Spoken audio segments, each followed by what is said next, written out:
Hi guys. Um, so I'm doing basic background of the Enlightenment and its effects. Also, Ashton told me he was dressing up, and I said I'm gonna wear my Grinch onesie. So here he has eyes, and it says the Grinch, and it's way way too small. It's so small. That's where the arms hit me. But I own it, so I needed to use it for something. Awesome. So let's talk about the Enlightenment. So first of all, general outline of what the Enlightenment kind of was. I gotta get my mouse. Um, First thing I think we should touch on is the encyclopedia. So the Philosophes had, Ashton might have talked about this in his video.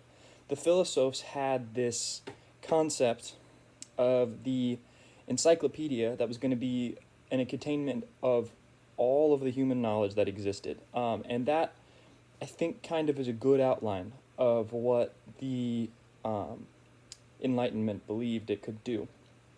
They had this absurd faith in human knowledge that they could discover and understand everything, and that they could improve human life through understanding everything. Um, this is a quote that says, "The dramatic success of the new science in explaining the natural world promotes philosophy from a handmaiden of theology, constrained by its purpose and methods, to an independent force with the power and authority to challenge the old and construct the new, in the realms both of theory and practice, on the basis of its own principles." So they had this faith in science and in knowledge that they could discover anything. Kant thought of, we didn't read any Kant, but he was a big Enlightenment ethics guy. He thought of the Enlightenment as humankind's release from its self-incurred immaturity. He actually is the one who coined the term Enlightenment. Um, I want to talk about some big things that it had an effect on. It had an effect on religion, education, industry, and the revolutions. And so let's start with religion. Um, Voltaire is probably, we didn't read any Voltaire, but he's a good Enlightenment thinker. He was opposed by Rousseau on a lot of things, but he was a very, very important Enlightenment thinker. He said, he called the Catholic Church in France, I don't know how to say it in French, but it's the infamous, basically. He hated the church, and that is a good representation of the Enlightenment thinkers. They did not like Christianity. We'll read next week some works actually attacking the Bible by some Enlightenment thinkers. It's very just generally true of the Enlightenment thinkers that they did not like Christians. There was lots of controversy surrounding the value of the Christian belief and its place in society. Many Enlightenment thinkers denied it entirely. You have a couple like Spinoza, who we did not read, who were for Christianity, but a different kind of Christianity. What's really interesting is that, according to the Stanford Encyclopedia of Philosophy, the rise of Protestantism in Western Christianity actually plays an important role in generating the Enlightenment, which is pretty easy to see how you have this mindset of rebellion and enlightenment, and we can understand things. And then eventually you have this thing of rebellion and enlightenment, and we can understand things better than even the Protestants can. Um, the original Protestant assertion initiates a crisis of authority regarding religious belief. So, who has the authority? And then eventually the Enlightenment questions the authority of Scripture, the authority of the church in general, of God in general, even. And so you have three main kinds of religion, if you can call them that came in the Enlightenment from the Enlightenment thinkers. So you have deism, which is generally true. I think Montesquieu was a deist. A lot of the Enlightenment thinkers were deists. And then you have religion of the heart, is what the Stanford Encyclopedia called it. It basically is a form of deism, but it's focused on natural human sentiments rather than on the operations of the intellect. So Rousseau was a took part in the religion of the heart. It basically, this is how I summarized it: deism, but focusing on the good vibes of the deistic creator. Makes you feel good. And then you have straight up atheism, which was held by David Hume. Another major influence of the Enlightenment, an important change in the time period of the philosophic Enlightenment, was education. So the big start of the change in the viewpoints on education was with John Locke, who we did not read anything by, but who was probably the most influential Enlightenment thinker. He based all of his research on two fountains of experience: sensation and reflection, which is, sensation is where you perceive things and you experience them. Reflection is where you reflect on that perception and that experience.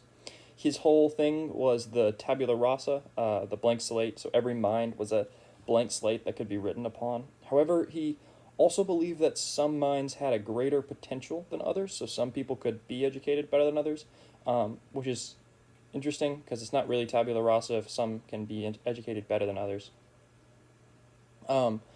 He argued that you must start teaching young and let them learn by experience and then let them reflect as they grow older. That was his big thing. The school system also became more and more an ordered concern of the state. So before this, it was not the biggest concern of the state that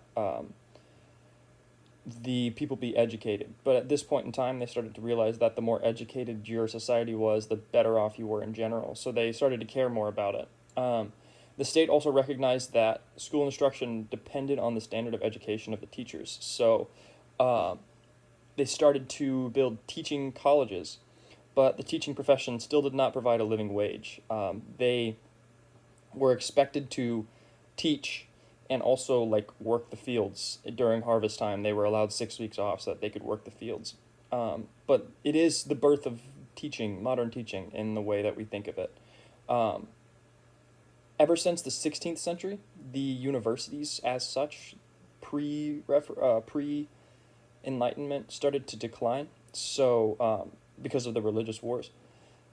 But the year of 1694 saw the foundation of the University of Hull, which has been described as the first real modern university. They lectured in the vernacular, which was kind of a declaration of war on scholasticism. So, like, the people actually had a right to learn.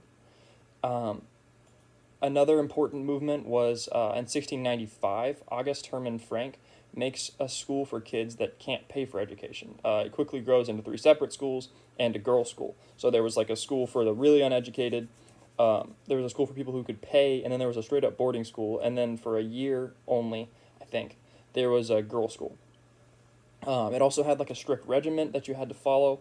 It is, in a lot of ways, the forerunner of modern schools. And then Rousseau also had ideas about education, which were really interesting to read about.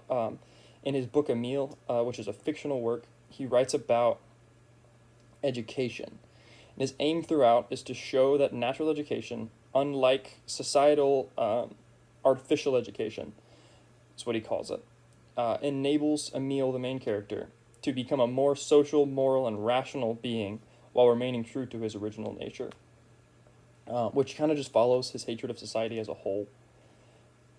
It also covers his entire educational experience, so from birth to his death, and shows that like a natural education separated from society is better. What was most interesting in reading about this was that a woman is also educated. In the very last chapter of the book, Emile marries a girl and works on her education, but her education was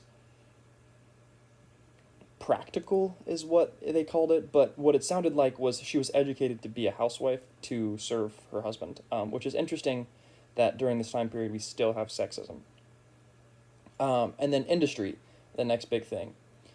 The Enlightenment was largely the birth of modern industry just because of the shift in mindset of respect and love for humankind in a different way than the Enlightenment. So, like, pre-Enlightenment, you have a view of man that is, that they're made by God, they're made in God's image, and that society as a whole is ordered around a monarchy. But then when you shift to the Enlightenment, you shift towards the Industrial Revolution as well. They happen at basically the same time. Um, they're kind of brothers in a way. That's I couldn't find a ton about that, but they are definitely related as brothers. And then the revolutions, and then the American and the French Revolution are the obvious things here. Um, these revolutions were based firmly in the writings of Rousseau and other Enlightenment authors. Life, liberty, and the pursuit of happiness were very largely Enlightenment ideas. You can see that both in the French and the American Revolution. The three branches of government came directly from Montesquieu. I don't even think I need to say that. You guys read the work where he talks about that. Um, and then Rousseau's statement about man being born free but everywhere in chains greatly influenced the American Revolution because they saw themselves as those who were born free but were in chains to the English government. And then also the writings of John Locke greatly influenced both the American and the French Revolution. Um, Sharing much with the American Revolution, yeah, the French had the same influences. Um, that's all that I have to say. That was a really long video. I didn't think it was going to be that long. But I want to leave you guys with a question of what was the end result of the Enlightenment? Because largely modernity is built on the Enlightenment. And some of these things, like the French Revolution, obviously bad, or at least it ended poorly.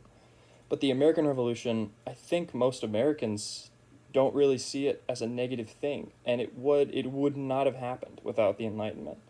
So, what do we do with that? That information that the Enlightenment overall was not the worst thing in the world. Thanks, guys. Looking forward to class tomorrow. That's all I have.